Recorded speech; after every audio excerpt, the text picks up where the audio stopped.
కృపామయ TV వీక్షకులందరికీ క్రీస్తు పేరిట శుభాలు వందనాలు తెలియజేస్తా ఉన్నానండి. నాబాలు అనేటువంటి ఒక వ్యక్తి గురించి మాట్లాడుకుందాం. సమూయేలు మొదటి గ్రంథంలో 25వ అధ్యాయంలో 42 వచనాలు ఉన్నాయి. ఈ 42 వచనాలన్నీ కూడా నాబాలు అనేటువంటి ఒక ధనవంతుని గురించినటువంటి విషయం మాట్లాడుతుంది. యూదా గోత్రములకు చెందినటువంటి కాలేబు అనేటువంటి వంశానికి, అంటే యూదా గోత్రములో ఉన్న కాలేబు అనేటువంటి వంశానికి చెందినటువంటి నాబాలు చరిత్ర ఇదంతా. నాబాలు అంటే అర్థం ఏంటంటే మొరటివాడు, వెర్రివాడు, మొండివాడు, మూర్ఖుడు అని అర్థం. దుర్మార్గపు పనులు చేయడంలో మనవాడు మంచి ఎక్స్పర్ట్ అండి. అలాగే యూదయ ప్రాంతములో, యూదయ దేశములో కర్మెలు అనేటువంటి ఒక ప్రాంతంలో నివసించేవాడు. ఈ నాబాలు అనేటువంటి వ్యక్తి యొక్క భార్య పేరు అబీగయీలు. నాబాలు పశువులకు, అంటే నాబాలు పెంచుకుంటున్నటువంటి పశువులకు ఎటువంటి హాని జరగకుండా ఎన్నో సంవత్సరాల పాటు దావీదు కాపాడుతూ వచ్చాడు. తన పశువులను కాపాడినందుకు గాను దావీదు వాస్తవానికి నాబాలును ఒక బహుమానం అడుగుతాడు, అంటే ఒక పర్సంటేజ్ లాంటిది. మరి ఇన్ని సంవత్సరాలు నీ పశువులను నేను చూసుకున్నాను కదా, నాకు కొంత బహుమానము డబ్బు ఇవ్వమని చెప్పని అడుగుతాడు. మరి దావీదు నాబాలు ఇంట్లోని వారందరినీ కూడా చంపాలని అనుకుంటాడు. ఎందుకంటే నాబాలు ఇవ్వడు, నేను ఇవ్వనంటే ఇవ్వనంటాడు, ససైమరే ఇవ్వనంటాడు.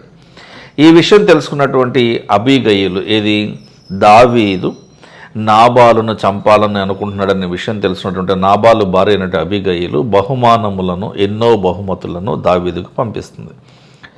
అబీగయీలు అనేటువంటి ఈవిడ, ఈ స్త్రీ మంచి బుద్ధి కలది, తెలివైనది, అందమైనది కూడా. ఒక టైమ్లీ డెసిషన్స్, అంటే సమయోచితమైనటువంటి నిర్ణయాలు తీసుకోవడంలో అబీగయీలు చాలా మంచి ఎక్స్పర్ట్ అన్నమాట. తర్వాత రోజు అనగా ఈ దావీదుకు అబీగయీలు కొన్ని బహుమతులు పంపించిన తర్వాత నాబాలుకు జరిగినంత కూడా తెలుస్తుంది. ఏం తెలుస్తుందంటే, కొంచెంలో మిస్ అయిపోయాను, దావీదు నన్ను చంపేసేవాడు అనేటువంటి ఆ విషయమే తెలుసుకుని ప్రాణ భయముతో రోగాన పడి, మంచాన పడి, పక్షపాతం అనేటువంటి వ్యాధిన పడి 10 రోజుల్లోనే చనిపోతాడు. మరి నాబాలుకి భార్య అయినటువంటి అబీగయీలు విధవరాలు అయిపోయి ఉంటుంది కాబట్టి దావీదు ఆ అబీగయీలుని పెళ్లి చేసుకుని తనకు ఒక జీవితాన్ని ప్రసాదిస్తాడు. ఇలాగా 8 మంది భార్యలు కలిగి ఉన్నటువంటి దావీదుకు ఈ నాబాలు భార్య అయినటువంటి అబీగయీలు కూడా ఒక భార్యగా ఉంటుంది.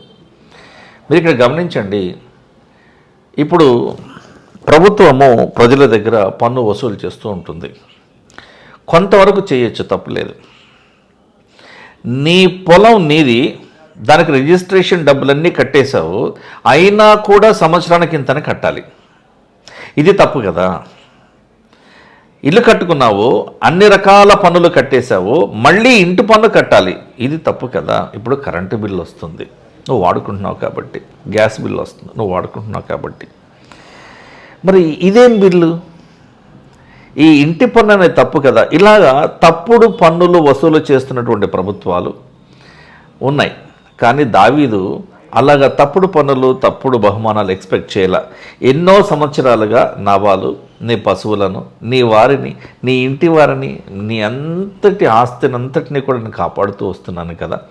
ఫిలిస్తీన్లు దండెత్తి వచ్చారు, గెరారీలు దండెత్తి వచ్చారు, అమోనీయులు దండెత్తి వచ్చారు, అయినా కూడా నేను వారందరినీ కూడా తరిమేసి నీ పశువులను, నీ మందను, నీ ఆస్తిని నేను కాపాడుతూ వచ్చాను కదా.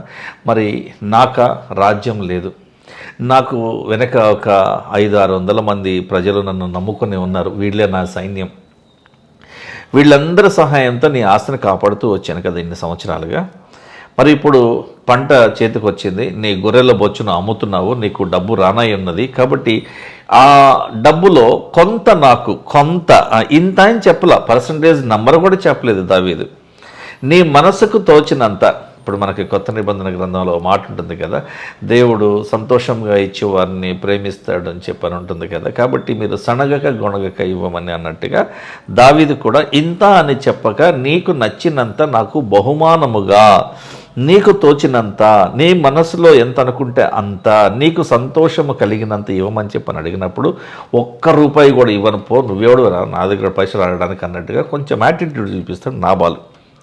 అయితే ఈ నాబాలు ఇలా ఎప్పుడైతే ఎదురు తిరిగి మాట్లాడతాడో అప్పుడు దావీదుకి కోపం వచ్చి, నిన్ను చంపేస్తా, నీ ఇంటి వారందరినీ చంపేస్తా, నీ దాసులందరినీ చంపేస్తా, అసలు ఈ వంశంలో ఒక్కడు కూడా లేకుండా తుడిచిపెట్టుకుని పోయేటువంటి పరిస్థితి నేను తెప్పిస్తా అని చెప్పని ఒక హెచ్చరికను జారీ చేస్తాడు, వార్నింగ్ ఇస్తాడు. ఈ విషయం తెలుసుకున్నటువంటి అబీగయీలు, నాబాలు భార్యనటి అబీగయీలు దావీదు కోపాన్ని చల్లార్చడానికి దావీదుకు తెలియకుండా ఎన్నో బహుమతులను పంపిస్తుంది. అయితే తర్వాత రోజున తెలుస్తుంది అనమాట నాబాలుకి, నన్ను చంపాలని దావీదు అనుకున్నాడు, నా వారందరిని చంపాలని అనుకున్నాడు, నిజంగా నేను దొరికితే ఏమైపోతాననే భయంతో రోగాన బారిన పడి పక్షపాతం వచ్చి 10 రోజుల లోపలే చనిపోవడం జరుగుతుంది. అటు తర్వాత అయ్యో నాబాలు భార్య చాలా యవనస్తురాలు, మరి ఈమె ఇలా విధవరాలు అయిపోయింటే కరెక్ట్ కాదని చెప్పని దావీదు తనకు భార్యగా చేసుకుంటాడు. సమూయేలు మొదటి గ్రంథము 25వ అధ్యాయము 38వ వచనంలో 10 దినములైన తర్వాత యెహోవా నాబాలును మొత్తగా అతడు చనిపోయాను. అంటే గర్వముగా మాట్లాడినటువంటి నాబాలు ప్రాణభయంతో చనిపోయాడు. ఇక్కడ మాట చూడండి, యెహోవా దేవుడు నాబాలును మొత్తగా అతడు చనిపోయాను అనగా దావీదుకు దేవుడు ఏదో ఒక విధంగా ఏదో ఒక రూపేణ సహాయం చేస్తూనే ఉన్నాడు. దావీదును దేవుడు విడిచిపెట్టలేదు, సౌలును విడిచిపెట్టినట్టుగా దావీదును దేవుడు విడిచిపెట్టలేదు. మనం అప్పుడప్పుడు కొన్ని సమస్యల్లో ఉన్నప్పుడు దేవుడు నా చేయి విడిచిపెట్టేశాడు, నేను ప్రార్థన చేస్తాను, నేను కూటములకు వెళ్తాను, సభలకు వెళ్తాను, ఎన్నో సువార్త సభలకు వెళ్తాను, కొన్ని సువార్త సభలకు నేనే డబ్బు నేను చారిటీగా నేను ఇస్తూ ఉంటాను, డొనేషన్ ఇస్తూ ఉంటాను, మరి ఉపవాస ప్రార్థనలు చేస్తూ ఉంటాను, ఆన్లైన్ ప్రేయర్స్ కూడా పాల్గొంటూ ఉంటాను, మంచి కానుకలు ఇస్తాను, సంఘపు ఆరాధనకు వెళ్తాను. మరి ఇంత విశ్వాసగా ఉన్న నన్ను దేవుడు ఎందుకు విడిచిపెట్టాడు? నాకు రోగం ఎందుకు రప్పించాడు? ఎందుకు రోగం రావడానికి అనుమతించాడు? ఈ రోగంను ఎందుకు దేవుడు స్వస్థపరచట్లేదు? ఎందుకు నా జీవితంలో ఈ స్వస్థత ఆలస్యం అవుతూ ఉన్నది? సమాధానకరమైన జీవితం నాకు ఎందుకు లేదు? నా భార్య నన్ను ఎందుకు మోసం చేస్తున్నది? నా పిల్లలు నన్ను ఎందుకు ఎదురు తిరిగి మాట్లాడుతున్నారు? నాకెందుకు ఎదురు తిరిగి మాట్లాడుతున్నారు? నా జీవితంలో నాకు సుఖశాంతులు లేవు, సమాధానకరమైన జీవితము లేదు. మరి నా విశ్వాసమును నేను కాపాడుకుంటుని అని బ్రతుకుతున్న నాకు, అన్నిల మధ్యలో బ్రతుకుతున్న నాకు ఇంత అవమానకరమైన క్రైస్తవ జీవితం ఎందుకు ఉన్నది అని ప్రశ్నించకూడదు దేవునిని. యేసుక్రీస్తు ప్రభువారు పుట్టినప్పటి నుండి 33.5 సంవత్సరాలు ఆయన బ్రతుకంతా శ్రమనే. ఎన్నో శ్రమలు, ఎన్నో అవమానాలు, ఎన్నో ఇబ్బందులు, ఎన్నో ఇరుకులు, ఇన్ని రకాలుగా ఆయన శ్రమలకు గురైపోయినాడు. 33.5 సంవత్సరాలు ఆయన బాధపడినాడు, 33.5 సంవత్సరాలు ఆయన శ్రమల పాలైపోయినాడు. చూడండి మా క్రైస్తవ సహోదరులారా, దేవుడు నిన్నెప్పుడు కూడా విడిచిపెట్టాడు. నువ్వు విడిచిపెడతావు అంతే. విసుగొచ్చి వేసారిపోయి ఇక నాకు వేస్ట్ అండి, నేను ఎంత ప్రార్థన చేసినా నాకు రోగం తగ్గట్లేదు, నా సమస్యలు పోవట్లేదు, సమాధానకరమైన జీవితం రావట్లేదు, ఉద్యోగం రావట్లేదు, పెన్షన్ రావట్లేదు, ఆర్థికంగా ఇంకా అప్పుల పాలైపోతున్నాను, కాబట్టి ఇన్ని కష్టాలు పడి క్రైస్తవుడిగా ఉండేదానికంటే అన్యుడిగా నేను మారిపోతే బెటర్ అని చెప్పిన ఆ ఉద్దేశం నీకు వస్తుందేమో, కానీ దేవుడికి రాదు. దేవుడు నేను టెస్ట్ చేస్తూ ఉంటాడు. ఓపిక అవసరం. నిరీక్షణ అంటే ఏంటి? వెయిటింగ్ పీరియడ్ అండి. ఆ వెయిటింగ్ పీరియడ్ చాలా కష్టం, వెయిట్ చేయడం చాలా కష్టం. 1 నిమిషం పాటు సిగ్నల్ దగ్గర ఆగడానికి ఓపిక ఉండదు మనకి. వెంటనే హారన్ కొట్టేస్తుంటారు, అందరూ ఒకటేసారి కొట్టేస్తుంటారు, అందరూ ముందుకు వెళ్ళిపోదామని అందరూ ఇరుక్కుని పోతారు. ఓపిక లేదు. నిరీక్షణ కలిగిన క్రైస్తవ జీవితం లేనప్పుడు నువ్వు క్రైస్తవునిగా నువ్వు ఓడిపోయినట్లే, అపజయం అయిపోయినట్లే, అపజయం పాల్పడిపోయినట్టే, నువ్వు విఫలమైనట్టే. నీకు ప్రతిఫలం రావాలంటే ఈ విఫలమైనటువంటి విషయాలన్నింటినీ కూడా మళ్ళీ సఫలం చేసిన ప్రయత్నం నువ్వు చేయాలి, ప్రార్థన చేయాలి, మళ్ళీ అడగాలి దేవుణ్ణి. ఏకాంతంగా దేవునితో గడపాలి. కనీసం రోజుకు 1/2 గంట, 1 గంట సేపు దేవుని వాక్యాన్ని ధ్యానిస్తూ కళ్ళు మూసుకుని, దేవా ఈ వాక్యం నాకు అర్థం కావట్లేదు, దీనిలో ఉన్న అంతర్గత అర్థం ఏంటో నాకు తెలియచేయ ప్రభువా అని నువ్వు ఏకాంతంగా, ఏ సప్పుడు లేకుండా, ఏ సౌండ్ వినపడకుండా నువ్వు ఒక్కదానివే ఉండి దేవునితో మాట్లాడాలి. ఈ సాన్నిహిత్యం అనేటువంటిది చాలా అవసరము. కాబట్టి దావీదు ప్రతిరోజు కూడా దేవునిని ధ్యానించేవాడు, ఎన్నోసార్లు ప్రార్థన చేసేవాడు. వేకువజామున ప్రార్థన చేసేవాడు, ఉదయాన్నే ప్రార్థన చేసేవాడు, మధ్యాహ్నము, సాయంత్రము, రాత్రిపూట ఎన్నిసార్లు ప్రార్థన చేసేవాడు. దేవునికి ఇష్టడుగా బ్రతికాడండి. దానియేలు ఎలాగైతే దేవునికి ఇష్టడుగా ప్రియుడిగా బ్రతికాడో అదేవిధంగా దావీదు కూడా అలాగే బ్రతికాడు. అందుకనే దేవుని దూత వచ్చి దానియేలుని ఏమంటుందో తెలుసా అండి? దానియేలుతో దేవునికి బహు ఇష్టడైన ప్రియుడా అనేటువంటి ఆ సందర్భం, ఆ మాట ఎంత బాగుంటుంది.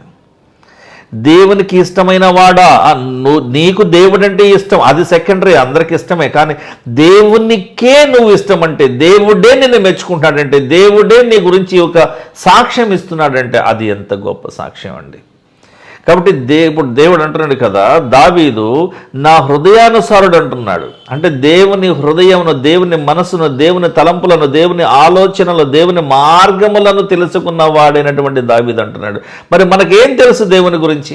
ఇక్కడ దావీదును అవమానించిన, దావీదును ఎదిరించినటువంటి నాబాలుకు ఎటువంటి గతి పట్టిందో చూడండి. దావీదు చంపల, అబీగయీలు చంపల, దేవుడే చంపేశాడు. కాబట్టి పగ తీర్చుకునుట నా పని అనే దేవుడు అనే మాటకు మనం కట్టుబడి ఉండాలి. చిన్న ప్రార్థన కొరకే తలలో ఉంచుదాం.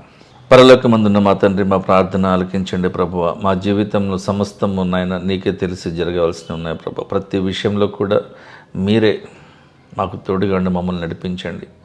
మా శత్రువులను మేము క్షమించి ఉన్న ప్రకారం మీరు కూడా మమ్మల్ని క్షమించండి ప్రభు. ప్రతి ఒక్క శత్రువును మేము ప్రేమించే విషయమే మాకు సహాయం చేయండి. మా శత్రువులను మేము క్షమించాలి, మా శత్రువులను మేము ప్రేమించాలి, కానీ పగ తీర్చుకోనకూడదనే విషయాన్ని ఈ వాక్యం ద్వారా మేము అర్థం చేసుకుని ఉన్నాం ప్రభు. ప్రతి విషయంలో దేవా మీరే మాకు తోడుగా ఉండి మా పరిచర్య ఎంతట్లో మాకు సహాయం చేయమని యేసుక్రీస్తు వారి పరిశుద్ధ నామంలో ప్రార్థిస్తున్నాం తండ్రి.